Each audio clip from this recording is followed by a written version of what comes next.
하나님께서 우리에게 주시는 말씀은 고린도전서 3장 16절에서 23절까지 말씀입니다. 여러분은 하나님의 성전이며 하나님의 성령이 여러분 안에 거하신다는 것을 알지 못합니까? 누구든지 하나님의 성전을 파괴하면 하나님께서도 그 사람을 멸하실 것입니다. 하나님의 성전은 거룩합니다. 여러분은 하나님의 성전입니다. 아무도 자신을 속이지 말아야 합니다. 여러분 가운데서 누구든지 이 세상에서 지혜 있는 사람이라고 스스로 생각하거든 정말로 지혜 있는 사람이 되기 위하여 어리석은 사람이 되어야 합니다. 이 세상의 지혜는 하나님이 보시기에 어리석은 것입니다. 성경에 기록하기를 하나님께서는 지혜로운 자들을 자기 꾀에 빠지게 하신다 하였습니다. 또 기록하기를 주님께서 지혜로운 자들의 생각을 헛된 것으로 아신다 하였습니다. 그러므로 아무도 사람을 자랑하지 말아야 합니다. 모든 것이 다 여러분의 것입니다. 바울이나 아볼로나 게바나 세상이나 삶이나 죽음이나 현재 것이나 장래 것이나 모든 것이 다 여러분의 것입니다. 그리고 여러분은 그리스도의 것이요 그리스도는 하나님의 것입니다. 아멘. 성경의 말씀은 감추어진 비밀입니다. 비밀을 그 허락된 지혜가 아니라 사람의 지혜로 이 비밀을 풀려고 하면 답이 아닌 걸로 결론을 내야 되죠. 무조건. 답이 아닌 게 답이 되면 그 모든 생활이, 신앙생활이 다 헛것이 됩니다. 그래서 사탄은 말씀의 다른 대체품으로 세상적인 이해, 그리고 사람의 해석을 넣어뒀어요. 그리고 사람들은 죽은 영에게 딱 맞는 그 해석 속에서 벗어나지 못하고 묶인 채 또 허우적거립니다. 마음속에 강렬한 선이 꿈틀대고 있을 때 너는 내게 부르짖으라. 내가 응답하겠고 이런 이제 설교를 하는 거예요. 얼마나 딱 맞아요. 뭔가 안 맞게 느껴져야 고민을 할 텐데 이런 사람들은 이제 답이 없는 거죠. 덥석덥석 무는 거죠. 근데 거듭난 사람들은 다릅니다. 그들 안에도 추구하는 선은 여전히 남아있지만 이 선을 추구하게 하는 말씀이 성경과 뭔가 맞지 않다는 불편함이 계속 있어요. 본능적으로 아는 거죠. 그 안에 있는 생명이 그걸 알려주는 거예요. 상한 음식을 구별하기 위해서는 대단한 학식이 필요하지 않죠. 못 먹는 음식을 구별하기 위해서 엄청나게 많은 공부를 할 필요가 없습니다. 그냥 역한 거예요. 맛이 없고 향이 독하고 또는 먹으면 탈이 난다거나 긴가민가 하면 어떻게 해요? 여보 한번 먹어봐 하면 되죠. 네, 이 콩나물 한번 먹어봐. 그래서 이제 교회 공동체의 지체라는 게 굉장히 중요한데 이전에 어떤 분들이 자기는 너무 맛있다고 꺼내놓은 어떤 나눔에 전체가 갑자기 그 톡방이 침묵 모드가 되는 경우가 있어요. 본인은 신나서 한 간증인데 다들 깜짝 놀래가지고 아무 말도 안 하는 그 상태. 본인 입맛에는 맞아도 하지만 다른 영을 가진 사람들은 그거를 함께 나눠서 먹지를 못하는 거죠. 오늘 본문도 고린도 교회의 첫 번째 문제였던 분열에 대해서 계속 언급을 합니다. 그래서 이 본문도 그 분열에 관한 내용을 말하고 있다는 걸 알고 이제 들어가셔야 돼요. 바울은 성전에 대해서 여러분 자신이 하나님의 성전이다 이렇게 얘기를 합니다. 그리고 하나님의 성령이 여러분 가운데 계신다. 중요한 사실 두 가지가 있죠. 먼저 거듭난 각각은 하나님의 성전이다라고 얘기하는 게 아니라 여러분이라는 공동체적인 얘기를 하고 있고, 그래서 최소 둘 이상의 복수 공동체를 얘기하는 거예요. 예수님께서도 마태복음 18장 20절에서 두세 사람이 내 이름으로 모여 있는 자리, 내가 거기에 그들 가운데 있다. 예. 교회는 성도의 연합입니다. 좀 더 분명하게 말하자면 교회는 단독의 성도가 아니라 성도의 연합이에요. 이건 예수님께서 하신 얘기죠. 그리고 그 성도의 연합인 교회를 성령의 임재가 있는 성전이라고 부르는 거죠. 바울이 본문에서 말한 성전은 하나님의 임재가 있는 성소를 가리키는 용어예요. 성소. 그러니까 당시에 대한 그 성전에 대한 이해가 없으면 너희가 성전임을 알지 못하느냐, 굉장히 너 몰라? 이렇게 지금 얘기하는 건데 좀 밋밋하잖아요, 우리가. 그래서 이 당시 상황을 좀 봐야 되는데, 헤롯이 유대인들의 환심을 사기 위해서 성전을 재건을 합니다. 그러니까 확장 공사를 해요. 그래서 우리가 알다시피 그 46년 걸렸다 그러는데, 솔로몬 성전이 7년을 만들었잖아요. 그 규모가 어마어마하다라는 느낌이 좀 있죠. 근데 건물 자체는 1년밖에 안 걸렸대요. 근데 주변을 완성하는데 실제적으로는 46년이 아니라 헤롯이 죽고 나서 68년이 지난 헤롯 아그리파 2세 때 완성이 됐다고 하니까 훨씬 더 많이 걸린 거예요.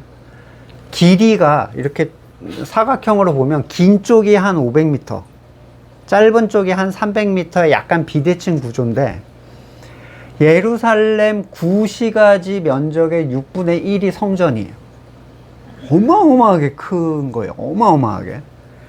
근데 이 성전 안으로 들어가면 우리가 잘 아는 이방인의 뜰이라는 곳이 있습니다. 이방인의 뜰은 그 뜰에 이렇게 담을 세웠다고 했죠. 1.5m 정도 담이 있고, 여기 들어오면 뭐 죽인다 뭐 이렇게 했어요. 그리고 이 이방인의 뜰은 비할례자, 율법을 모르는 사람도 들어올 수 있는 곳인데, 엄밀히 말하면 여기는 성전이 아니라 관광구역 같은 곳이래요. 그리고 그 안으로 들어가면 여인의 뜰이라는 곳이 있어요. 여인의 뜰은 좋게 표현한 거고, 여기까지밖에 못 들어와 이 얘기예요. 여인들은 여기까지. 예. 그래서 제사의 모습을 볼 수 없어요, 여인들은. 그럼 그 안에 들어가면 이제 남자의 뜰이라는 곳이 있고, 거기서 이제 제사가 행해집니다. 그리고 좀 더 안에 들어가면 제사장의 뜰. 무슨 게임의 어떤 관문처럼 계속 들어가야 돼. 레벨업이 돼야만 들어갈 수 있는 어떤 구조인데, 제단이 있는 곳이에요. 그래서 제사장과 그 일을 돕는 레위인만 들어갈 수가 있었어요. 그리고 비로소 이제 성소와 지성소가 있는 건물이 보이는데, 이게 이제 아까 말한 그 너희가 성전임을 알지 못하느냐의 그 용어예요. 성소는 성별된 제사장만 들어가서 향단, 촛대, 진설병을 관리를 했었고요. 그 안쪽에 비로소 우리가 아는 지성소가 있죠. 그래서 하나님의 법궤가 있는 곳, 불빛이라고는 하나도 없고 심지어 연기까지 꽉 차 있어요. 아무것도 볼 수 없어요, 그 안에서는. 오직 1년에 한 번 대속죄일날 대제사장만 들어갈 수 있는 곳. 바울이 말한 너희가 성전이다 라는 얘기는 이 메인을 얘기하는 거예요, 지금. 그러니까 보통은 어마어마한 거리감이 있는 곳이에요. 일반인은 감히 범접할 수 없는 어마어마한 거리감이 있는 곳. 율법은 하나님과 사람의 접촉 불가를 얘기를 하죠. 근처에도 못 간다 이렇게 얘기하는데, 은혜는 허용을 얘기를 해줍니다. 율법의 절망을 아는 사람만 은혜의 가치를 누릴 수가 있어요. 하나님은 교회 가운데 계시는 분, 그렇게 우리를 성전이라고 하시는 거예요. 요즘에 뭐 새성전 건축위원회, 이런 다소 역겨운 이름의 조직이에요. 이런 조직이 버젓이 활개를 치는 마당에 사람들은 자기들이 아무 의심 없이 다수가 모여 있고, 또 예배를 드리는 건물을 선한 의도로 세웠으니 이건 거룩한 성전이다 이렇게 생각하지만, 올바른 성전의 모임은 주를 그리스도로 고백하는 사람들의 모임, 그러니까 자기 주권과 의가 부정되고 있는 사람들의 모임이고요. 절망한 사람들이죠, 자기의 가치에 대해서. 그래서 항상 모여서 뭐 자기 뜻을 합심으로 구해, 이번에 누구 아들 입시다 뭐 이러면 순번 정해서 시간대로 막 요즘에 기도하고 하더라고요. 또는 모여서 사람의 의를 쌓아 올리는 사람들은 사실 성경에서 말하는 이 성전이다라는 얘기에 해당 사항이 없어요. 16절에서 보이는 또 한 가지 분명한 사실은, 하나님의 성령은 이 성도의 연합인 성전 안에서 거하시는 분이라는 거예요. 성령은 믿지 않는 사람들, 신앙 고백이 없고 자기 절망이 없는 사람들에게 그 개인적인 선을 이뤄주거나 또는 초자연적인 현상을 일으켜서 기독교를 믿게 하시는 분이 아닙니다. 누군가의 회심을 위해서 기적을 일으키지 않아요. 그거는 절대로 하나님께로 다가가지 못하게 해요. 뭘 하죠? 성령이 처음에 하시는 그 일이 죄를 알게 하는 게 핵심이에요. 근데 간증하는 사람 중에 나의 죄를 깨닫게 됐다, 나는 완전한 죄인이다, 이런 사람 없어요. 그냥 자기가 뭐 조폭짓 하던 거 회개했다 이러면서 을을 쌓잖아요. 돌아와서.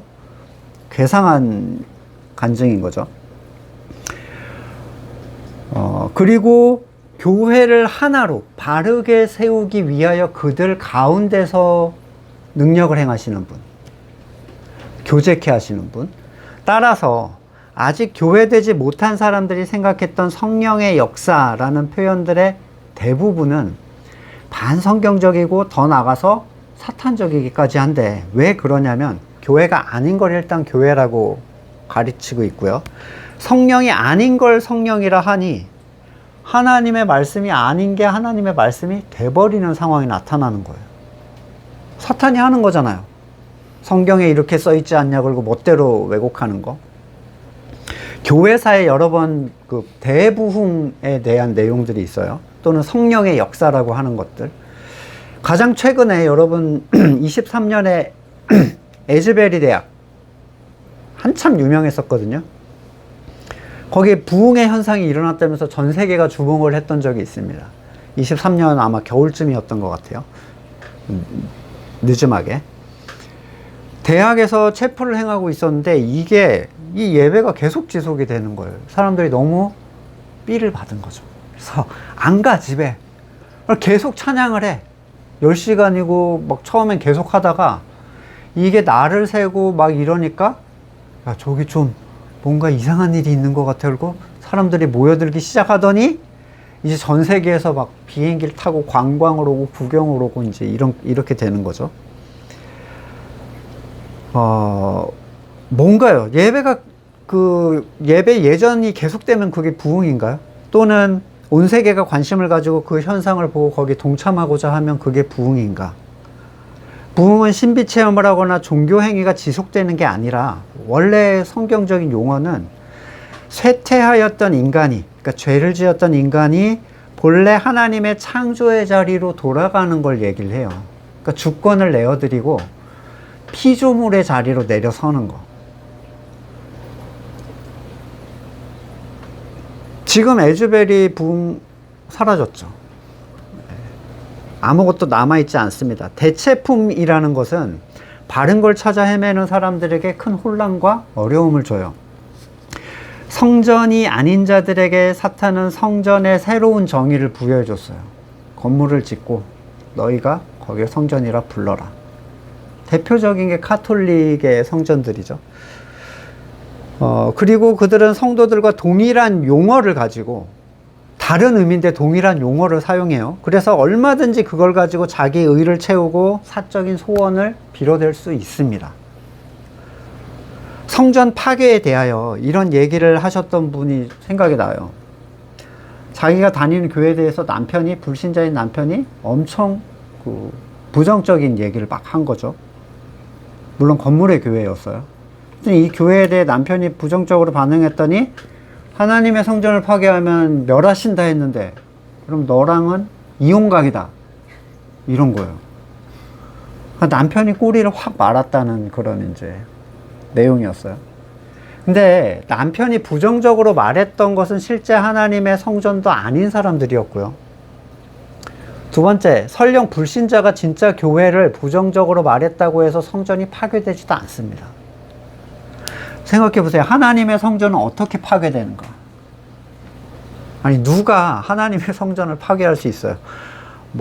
사람? 네로, 스탈린, 이런 강력한 권력자들, 그들이 파괴했다고 생각한 것은 하나님의 성전이 아니었던 것들 뿐이에요. 기껏해야 건물 부시고 조직 해체하고 종교행위 금지하는 거,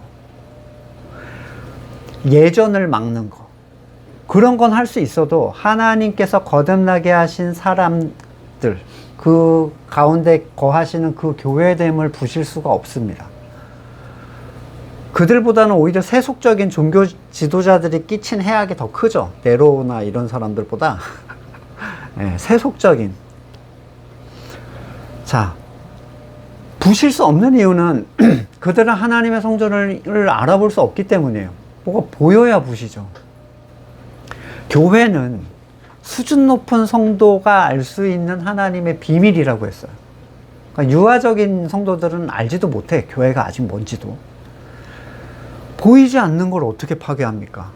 더구나 이 17절의 경고를 잘 보시면 성전을 파괴한 그 사람을 멸하실 것이다 라는 경고 안에서 그가 멸망에 속한 자리로 들어가게 되는, 그러니까 성도된 사람에 대한 경고라는 걸 볼 수 있어요.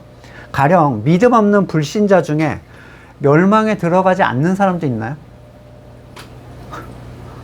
믿음 없는 사람은 원래 100%예요. 그러니까 이 경고는 너 그러다가 멸망당해 라는 경고라고요. 성도들에게 하는. 이어서 18절에서 이어지는 그 충고도 자기를 속이지 말아야 한다라는 말은 성도에게 하는 말이지 세상에게 주는 얘기가 아닙니다. 성전을 파괴한다는 것은 성령님의 목적인 온전히 하나 되는 일에 대하여 의도적 방해를 하는 사람, 그 일을 의도적으로 회방하는 거듭난 사람들에 대한 경고예요. 사욕이 차서 자기를 부인하지 않아서 먹혀버리는 케이스인 거죠.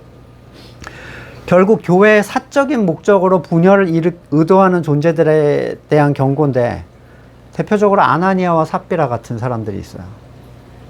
돈을 들여서 명성과 힘을 얻으려고 했고 죽을 죄에 해당하는 일이었죠. 그리고 아주 초기 본보기 케이스로 회개할 생각이 없다는 걸 확실하게 알고 딱 그 자리에서 숨이 끊어지죠.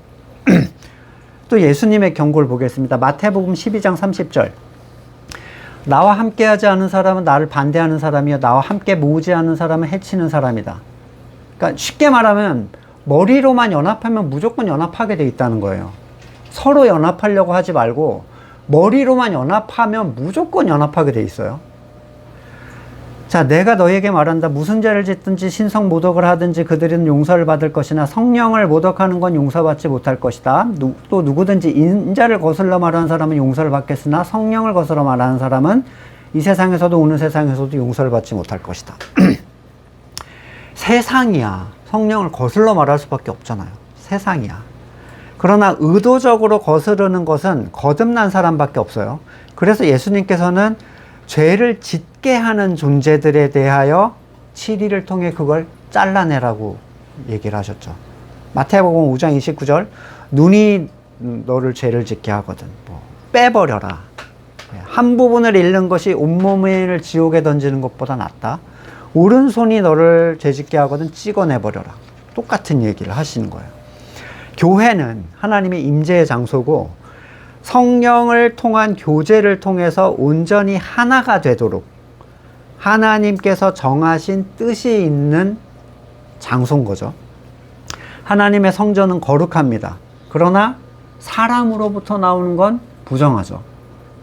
성도가 자기를 부인하지 않으면 결국 하나됨의 목적에 반하는 것들을 흘려내게 돼 있어요. 그리고 그게 교회 분열이라는 결과를 가져옵니다. 특히 의도적 분열을 추구하는 사람들에 대한 경고는 성경에 여기저기에 등장하는데, 시편 19편 13절, 주님의 종이 죄인 줄 알면서도 고의로 죄를 짓지 않도록 막아주셔서 죄의 소나기에 다시는 잡히지 않게 지켜주십시오. 그때야 나는 온전하게 되어 모든 끔찍한 죄악을 벗어버릴 수 있을 것입니다. 개역 성경에서는 고범죄라는 이제 표현을 썼었는데, 알고도 의도하는 죄악이에요. 히브리서 10장 26절, 우리가 진리에 대한 지식을 얻은 뒤에도 짐짓 죄를 짓고 있으면 속죄의 제사가 더 이상 남아있지 않습니다. 남아있다고 예상하는 것은 무서운 심판과 반역자들을 삼킬 맹렬한 불뿐입니다. 모세의 율법을 어긴 사람도 두세 증인의 증인이 없으면 가차없이 사형을 받는데 하나님의 아들을 짓밟고 자기를 거룩하게 해준 언약의 피를 대수롭게 여기지 않고 은혜의 성령을 모욕한 사람은 얼마나 더 무서운 벌을 받아야 하겠는가를 생각해 보십시오. 이랬는데 어떻게 항구연구예요? 경고하고 있는데 계속. 자, 짐짓. 그러니까 그 알면서도 계속 자기의 사적인 어떤 가치를 위해서 굉장히 그리스도의 피값을 이렇게 없이 하는 어떤 행동을 계속 하고 있다는 거예요. 사도행전 23, 30절에서도 여러분 가운데서도 제자를 이탈시켜 자기를 따르게 하려고 어그러지는 말을 하는 사람들이 나타날 것입니다. 깨어있어 3년 동안 밤낮 쉬지 않고 각 사람을 눈물로 훈계하던 것을 기억하십시오. 자기를 따르게 하려고 했던 사람들이 이 바울과 지금 작별을 슬퍼하고 있는 이 빡센 시기에 감독으로 교회를 맡은 사람들인 거예요. 네. 이런 사람이 여기서 나타날 수 있다는 건 항상 스스로를 돌아보게 만들어주는 본문인 거죠. 완전히 안전한 사람은 없어요. 살아있는 동안. 완전히 안전한 사람은 없어요. 우린 다 연약하고 교회가 되지 못하게 하려는 성질을 가지고 있어요. 습성이에요. 그냥 옛사람의 습성. 계속 흘러나오는 거죠. 날마다 자기를 부인하지 않는 사람은 결국 자기의 선을 따라 하나님의 교회를 향한 성령님의 뜻을 회방하여 교회의 분열을 가져오게 만듭니다. 바울은 빌립보에서도 이와 같은 사역자들을 언급하는데 2장 20절에 나에게는 디모데와 같은 마음으로 진심으로 여러분의 형편을 염려하여 줄 사람이 아무도 없습니다. 모두 다 자기 일에만 관심이 있고 그리스도 예수의 일에 관심이 없습니다. 머리의 일에 관심이 없고 지체가 자기의 뜻을 이루기 위해서 사역을 하고 있다는 거예요. 무려 거듭났던 사람들이고 교회를 맡기시기 위하여 세움을 입은 사역자가. 그래서 18절에서 자기를 속이지 말아야 한다라고 얘기를 하고 있는 거죠. 자, 어떤 식의 속임이겠어요? 자신이 추구하는 선을 얻기 위해 그 일을 하나님의 일이라고 포장하는 속임이에요. 자기 지혜로 하나님의 일을 하면서 이 일은 하나님을 위한 것이니 선한 것이다 라고 여기는 거. 하나님의 성전이 거룩한 이유는 온전히 머리의 거룩함을 입었기 때문입니다.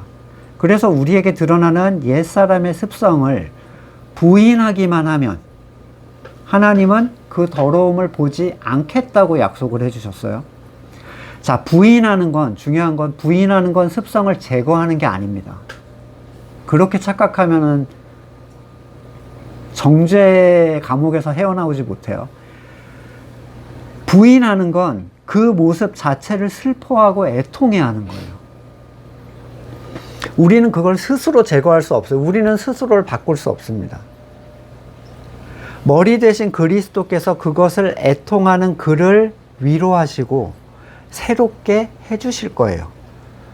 그러나 만약에 누군가 자기로부터 나온 어떤 가치를 하나님의 일에 섞어서 그 유용함을 자꾸 강조하고 얘기한다면 그건 스스로를 속이는 일이 되는데요. 왜냐하면 결국 그는 자기의 영광을 취하고자 하는 옛 습성을 부인하지 않고 있는 것이기 때문이에요.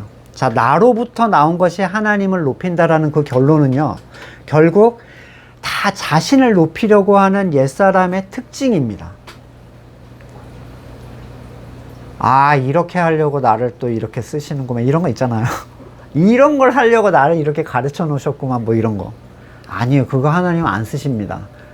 그런 식으로 사용하지 않으세요. 멀리 갈 필요 없이 건물교회를 생각해 보세요. 우리 다 잘 아는 그 체험 케이스가 있죠. 모든 부분에서 사람의 것이 흘러나와요. 나병에 걸린 신체처럼 계속해서 부정한 게 흘러나오는데 그들은 그것이 하나님의 거룩에 해를 끼친다고 생각하는 게 아니라 하나님께 영광을 돌리는 일이라고 생각을 합니다.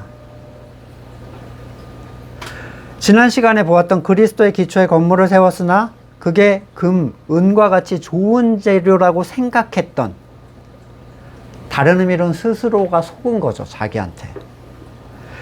이 건축자는 그 재료의 합당성에 대해서 복음 안에서 신중하게 생각하지 않았어요. 결국 그것은 불 앞에서 다 타버렸고요. 그게 금과 은이 아니라 풀과 나무와 지피였다는 것을 뒤늦게 발견하고 굉장히 큰 충격을 받게 됩니다. 저도 개인적인 얘기를 좀 해볼게요. 30이 넘는 나이에 저도 이제 처음으로 제 개인의 의의 절망을 알게 됐어요. 그러니까 이제 내가 하나님 없이는 살 수 없구나, 이걸 처음에 알게 된 거예요. 그리고 5년여의 외국 유학 생활을 했어요. 한국에 돌아와서 신대원 때 이제 첫 사역을 했는데, 생각해보면 기존에 하던 걸 이어서 하는 게 이 일반 사역자의 임무잖아요. 예를 들어 어떤 부서를 맡았다. 그러면 그 안에 들어가서 전임자가 했던 걸 그대로 유지해줘야 되고, 수십 년간 이어왔던 역사적인 어떤 교회의 사건이 있으면 그거에 참여해야 돼요. 일개 신학교 전도사가 그거를 깨겠습니까? 감히? 뭐가 뭔지도 모르는데 나도 했죠, 열심히. 이건 하나님의 일을 하는 마음으로. 사실 저를 굉장히 속이고 있었던 거예요, 저도. 더 나가볼게요. 로마 교회가 만든 수천 년이 갇혀있는 예전, 직제, 건물의 틀, 종교개혁자들도 못 깼어요. 근데 일개 새로운 부임 목사가 이걸 어떻게 깨겠습니까? 결국 그들이 선택할 수 있는 건 기존에 있던 그 방식에서 나로부터 나온 것들을 입혀서 어떻게 이게 하나님의 이름으로 진행되게 할 것인가, 이거예요. 완전히 새로 시작하지 않는 한 기존 것을 고쳐서 새롭게 교회를 세울 수 없습니다. 마가복음 7장 11절, 그러나 너희는 말한다. 누구든지 아버지나 어머니에게 말하기를 내게서 받으실 것이 고르반, 곧 하나님께 드리는 예물이 되었습니다 하고 말만 하면 그만이라고 말한다. 그러면서 아버지나 어머니에게 그 이상 아무것도 해드리지 못하게 한다. 너희는 너희가 물려받은 전통을 가지고 하나님의 말씀을 헛되게 하며 또 이와 같은 일을 많이 한다. 요즘에는 많이 하는 게 아니라 이와 같은 일만 하죠.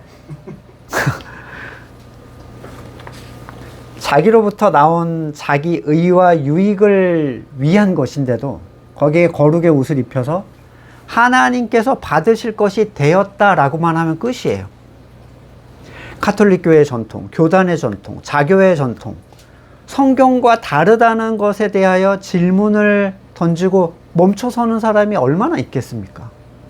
잠깐 멈췄다가 또 다 가니까 또 같이 가요. 또 이상한데? 하고 또 같이 가. 그 일을 추진하고 있는 사역자나 장로들조차도 다들 그 일이 단지 영혼 없는 행사에 지나지 않는다는 걸 알아요. 그럼 몰라서 하는 게 아닙니다. 알아요. 근데 그걸 안 하면 뭐 할 건데? 그나마 아무것도 안 하는 것보다는 하는 거 이어서 하는 게 중간이나 가는 거예요. 자, 전통을 깨려면 그걸 충분히 뛰어넘는 다른 걸 꺼내놔야 돼요. 근데 그럴 수 있는 생명도 지식도 없고 그 위험을 넘어서기에는 너무 위험한 거죠. 제가 했던 것들도 결국에 기존에 있던 것들을 맡아서 하는 거였는데요. 처음 부교역자로 갔던 교회에서 이제 신대원을 졸업하고 전임이 됐어요. 갔더니 저한테 온가족 찬양대회를 맡겼어요. 예, 저는 이제 완전 신빙이잖아요. 대학 신대원 졸업한. 근데 딱 이번에 누구 차례야 목사님 그러니까 다들 저는 다 했는데요. 그리고 얘 안 했대요. 이렇게 된 거예요. 나는 아무것도 모르는데. 근데 이제 처음에 와서 그걸 하는데 충격을 너무 많이 받았어요. 이게 뭘 하는 거냐면 이제 기존에 했던 패턴을 제가 따와서 똑같이 해야 되거든요. 팀을 나누고 연습 장소와 시간을 나눠줘요. 그러면은 힘센 권사님이 와서 연습하는 사람들 나가라고, 젊은 사람 나가라고, 자기네들이 연습해. 와, 이거는 뭐 조폭이에요, 조폭. 그리고 이제 그거 뭐 1등 상 해봐야 뭐 샴푸 이런 거예요, 여러분. 근데 그거 1등 하겠다고 얼마나 거기서 싸우는지 몰라요. 모든 게 절망적이었는데 유일하게 벗어날 수 있는 때가 성경 공부였어요. 유일하게. 그 틀이 없는 곳. 누구도 성경 공부에 대해서 뭔가 정한 어떤 게 없는 거예요.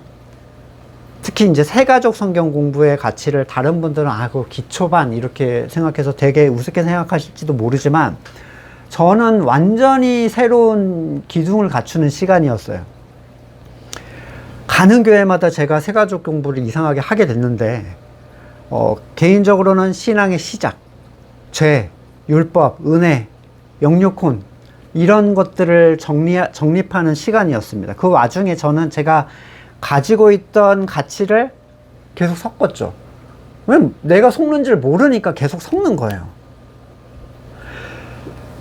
그리고 그게 이후에야 그 섞은 것이 참된 교회에 아무런 영향도 끼치지 못했다는 걸 이후에야 알게 됐어요.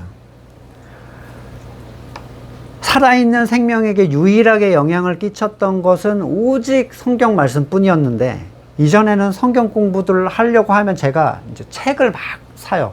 기독교 서적 가서 성경 공부 관련 서적, 그리고 뭐 스킬들을 한번 해보기도 하고, 거기다가 또 교재를 정해서 진행도 해보고 했는데, 어떤 교재도 신앙의 본질로 다가가게 해주지를 못했습니다.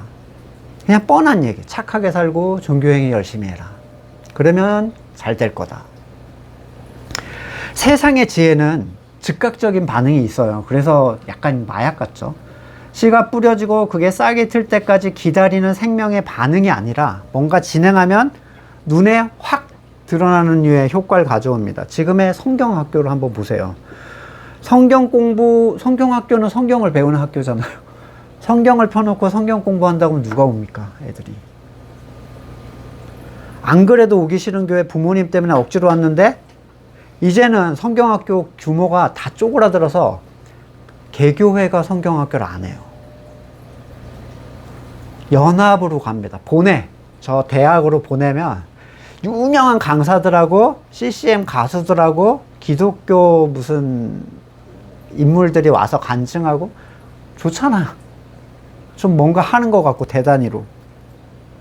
솔직히 해치우는 거예요. 솔직히.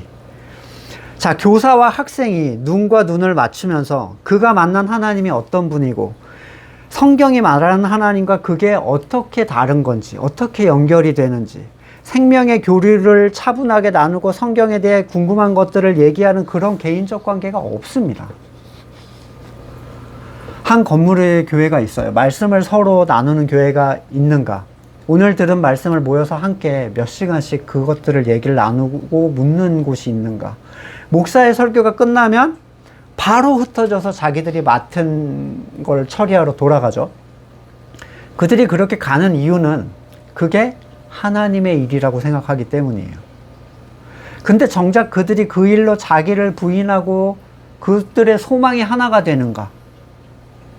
내 선을 추구하는 기도가 사라지고 스스로 의를 쌓으려는 노력들이 부서지고 상황을 뛰어넘는 평안과 기쁨을 누리는 그런 사람들의 연합을 얻게 되는가? 그들은 자기를 속이는 그 일의 노예가 되었을 뿐입니다. 못 빠져나가요. 못 빠져나갑니다. 이세돌 씨가 그러더라고요. 바둑에서 AI가 들어와서 지금 판이 완전 뒤집어졌잖아요. 근데 그 33점이라는 곳이 있대요. 이 구석대기에 점이 있으면 그 구석에다가 놓는 거. 인간의 바둑에선 거긴 절대 놓으면 안 된다고 한대요. 그래서 아무도 어떤 기보에도 거기에 놓는 사람이 없었어. 근데 AI가 한 거야. 다른 활로를 열어버린 거예요. 왜 이걸 하지 못했을까? 계속 거기 놓는 건 최악이라고만 얘기해 왔으니까. 못해요. 사람들이 그 건물교회 그 시스템에 딱 갇히면 못 빠져나갑니다. 나가면 위험해. 여길 나간다는 건 죽음과 같아. 이렇지 않다고? 거기는 생명이 없는 거, 거기는 이단이야. 누가 누굴 보고 이단이래. 자기들은 그래서 지금 이렇게 해요. 어떻게 하면 더 많이 모일까? 어떤 교회는 어떻게 하면 교회에 더 참석할 거냐? 그리고 안 나온 사람들한테 설문 돌리고, 점점 숫자가 줄어드는 교회가 그래서 뭘 하죠? 수요 예배를 오전으로 땡겨버립니다. 여러분, 저녁에 모이는 거 부담되시죠? 오전에 올 수 있는 아주머니, 어차피 아주머니들만 오니까, 예, 그런 거예요. 오전으로 땡겨놨어요. 또 오후 예배는 원래 저녁 예배였잖아요. 확 땡겼죠. 4시로. 그러다 2시로 땡겼어요. 이제는 아마 이어서 할지도 모르고 아예 없애는 경우도 있습니다. 막 격주로 하거나 한 달에 한 번만 하자 뭐 이렇게. 자기들도 그 예배가 별 의미 없다는 걸 아는 거예요. 그러니까 서서히 그걸 제거하고 싶은 거죠. 자신들은 머리를 쓰고 잘 돌아가게 해보려고 했겠지만 사람으로부터 나온 어떤 것도 힘도 능력도 없이 오직 부정함만을 드러낼 뿐이에요. 물론 이 부정함도 진짜 교회일 때나 경고가 되는 거지. 사람이 만들어 놓은 교회는 그걸 수정할 수 있는 교인도 목회자도 말씀도 없습니다. 그냥 그 판이에요. 19절의 인용 본문인 욥기를 보십시오. 욥기 5장 13절 지혜롭다고 하는 자들을 제 꾀에 속게 하시고 교활한 자들의 꾀를 금방 실패로 돌아가게 하시니 대낮에도 어둠을 만날 것이고 한낮에도 밤중처럼 더듬을 것이다. 그러나 하나님은 가난한 사람들을 그들의 칼날 같은 입과 억센 소나기로부터 구출해내신다. 건져내신다는 거예요. 하나님 앞에서 사람의 지혜는 쓰일 곳이 없습니다. 하나님의 일에서 제거되어야 할 대상일 뿐이에요.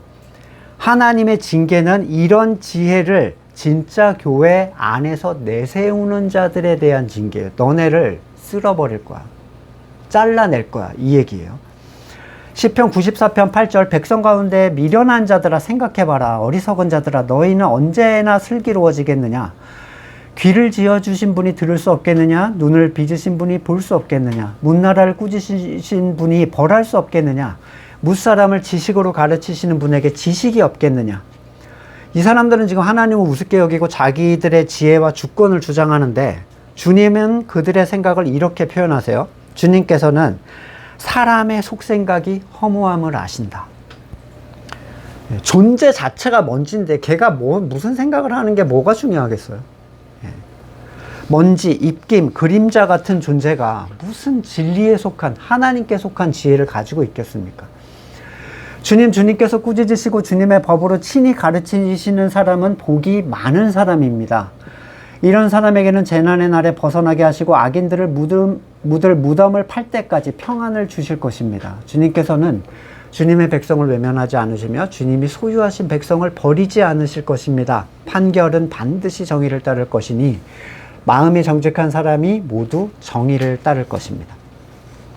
바울이 고린도 교회 성도들에게 권면하는 이유는 그들이 하나님의 백성이라는 확신 때문이죠.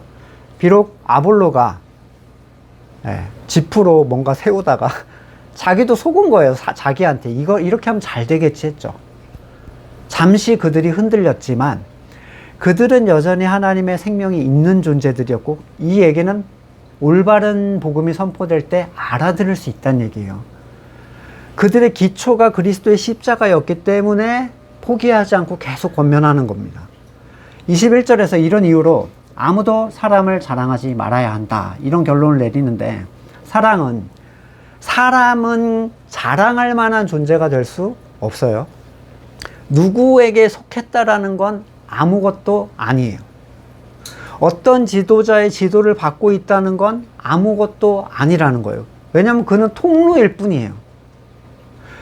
단지 잘하게 하시는 분만이 중요한데 이 특정 사람을 자랑하는 것은 모든 것을 가진 자라는 성도의 존재의 위치를 부정하는 거랑 다름없다라는 얘기죠. 자, 바울은 사람을 자랑하지 말아야 한다 하면서 그 뒤에 갑자기 모든 것이 다 여러분의 것이다 이렇게 얘기를 해요.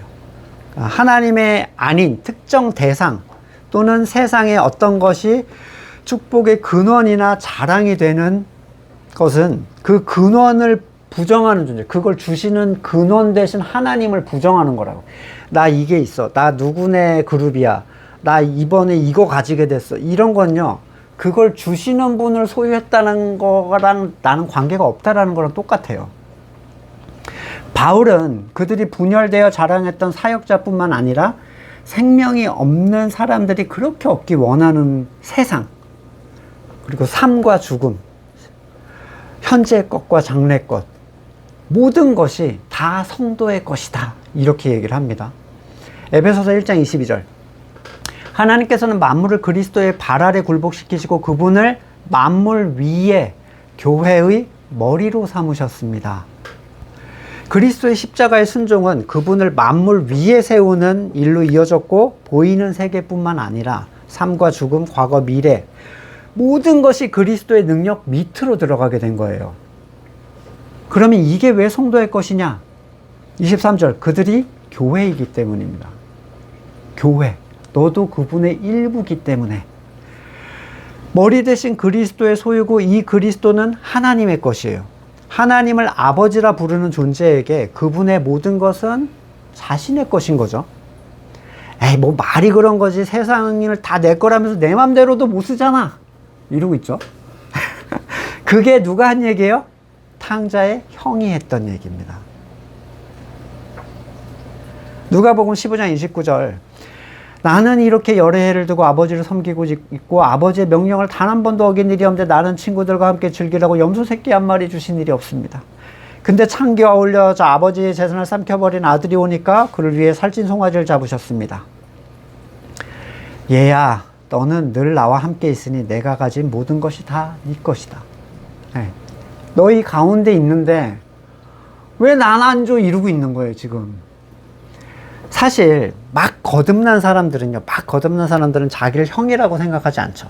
나는 돌아왔어, 이제 난 돌아온 탕자야, 이렇게 생각해요. 근데 이미 밖에서 굶어 죽게 됐다가 돌아왔기 때문에 아버지의 집에 돌아와서 아들이라 불림을 받는 것 자체만으로도 그냥 대만족이에요. 사실 이 아들이 고기 잡아줬다고 좋아했겠어요? 안 잡아도 되는데 이랬겠죠? 근데 이 거듭난 사람들이 시간이 흘러가면 이 감격이 점점 사라집니다. 첫 감격. 그러니까 너희가 애굽에서 나온 때를 기억해라 계속 그러잖아요. 근데 이게 점점 사라져요. 그리고 이 그림의 떡에 대한 불만이 가득해요. 다 내 거라면서. 양새끼 한 마리라 안 잡아주네. 다 내 거라면서. 이렇게 되는 거예요. 자, 작은 아들은 유산을 달라고 해서 집을 떠났습니다. 그것은 아버지의 죽음 이후에나 원래 가능한 일이었는데, 그런 무례를 전혀 개의치 않고 그렇게 싹 가져가서 떠났어요. 반면 형은 예의와 격식을 차리고 점잖고 공식적인 유산의 상속을 원했어요. 결국 형은 원한 건 아버지의 죽음이죠. 형이 원한 건 점잖게 앉아서 공식적으로 그걸 물려받겠다는 거예요. 아버지의 집인 교회이면서도 실제적으로 내가 받는 건 없지 않느냐 라는 생각은 사실 머리를 신뢰하지 않는 거예요. 그가 가진 거를 탐하는 존재일 뿐인 거죠. 아버지 언제 돌아가시나 이러고 있는. 여전히 자신이 하나님의 자녀라는 사실에 대한 가치를 모르는 존재에 불과합니다. 모든 것을 만드신 분의 자녀이기에 우리는 하늘에 계신 아버지라고 기도할 수 있게 되었어요. 우리는 그리스도와 하나이기에 하나님은 우리와 그리스도 사이에 차별을 두지 않으시겠다고 했어요. 예수님도 우리를 부끄러워하지 않으신다고 했어요. 정작 머리 대신 예수님은 세상에서 아무것도 누리고 가신 적이 없는데 그분의 그 희생으로 은혜를 누리는 우리는 왜 양새끼는 안 잡아주는 거예요? 불만이 많아. 요한복음 17장 9절, 나는 그들을 위하여 빕니다. 내가 세상을 위해 비는 것이 아니고 아버지께서 내게 주신 사람을 위하여 빕니다. 그들은 모두 아버지의 사람들입니다. 이건 뭐 모든 인류의 구원하고 완전히 상충되는 얘기예요. 나의 것은 모두 아버지의 것이고 아버지의 것은 모두 나의 것입니다. 나는 그들로 말미암아 영광을 받았습니다. 나는 이제 더 이상 세상에 있지 않으나 그들은 세상에 있습니다. 나는 아버지께로 갑니다. 거룩하신 아버지, 아버지께서 내게 주신 아버지의 이름으로 그들을 지켜주셔서 한 가지예요. 원하는 건 우리가 하나인 것 같이 그들도 하나가 되게 해주십시오. 그게 아버지 것을 다 누리는 유일한 방법이에요. 하나가 되는 거. 죽음의 공포로부터 해방된 존재들, 그리스도와 형제라고 불리는 사람들, 엄청난 가치죠. 지성소가 된 거죠. 그들에게 세상에 사라질 것들이 아니라 영원한 가치로 그들을 채우시고 창조주 하나님 한 분만으로 만족하게 하시는 분. 내가 그리스도의 형제라는 사실 하나로 우리는 창조주 하나님을 함께 누리는 존재가 되는 거예요. 그게 교회입니다. 하나님을 영원토록 찬양하는 사람들. 이런 곳에 분열이 일어난다는 건 말도 안 되는 얘기예요. 고린도 교회 성도들처럼 다른 성도보다 내가 좀 더 다른 걸 많이 누리고 있다는 사실, 이게 분리의 이유가 될 수 없다는 거죠. 하나님을 가진 사람들에게 이런 이유는 불가능합니다. 고린도후서 6장 10절, 성도는 아무것도 가지지 않은 사람 같으나 모든 것을 가진 사람입니다. 창조주 한 분으로 만족이 되는 사람들. 완전한 것을 누리는 사람들은 그들이 가진 서로 다른 것들을 서로에게 자랑할 이유도 없고, 완전한 가치로 만족하는 사람들은 분열할 이유가 없어요. 만족하지 못하는 사람들이 분열하죠. 연합을 하지 못한다면, 여러분이 하나님 한 분으로 만족하지 못하고 있는 거예요. 세상의 삶에서 세상의 가치로 내가 만족하지 못한다면 그것은 곧 당신이 교회적으로 온전히 연합하지 못하고 있다는 걸 보여주는 장면인 거예요. 나 여기 잘 오는데? 근데 난 세상으로 만족을 못하겠어. 이거는 사실 잘 오게만 하지 연합하지 못하고 있다는 얘기라고요. 우리의 삶을 한번 돌아보시면서 같이 기도하겠습니다. 먼저는 교회됨의 온전한 가치, 연합. 나는 정말로 하나님으로 만족하고 있는가? 그리고 또 하나는 혹시 사람의 것을 섞어서 내가 의미부여하는 게 아닌가? 하나님의 영광을 위해 하는 거라고. 네. 정직한 마음을 하나님께서 주시기를, 드러내 주시기를 위해서 같이 잠깐 기도하겠습니다. 결코 하나님 앞에 설 수 없는 부정한 우리들을 하나님의 손길로 다듬으셔서 교회로 세워주시고 그 안에 임재하여 주시는 하나님의 은혜를 찬양합니다. 성령님의 뜻을 따라 온전히 하나로 연합되기를 간절히 소망합니다. 정직한 마음을 주시고 스스로를 속이는 불행한 일 하지 않도록 말씀으로 우리를 깨워주시옵소서.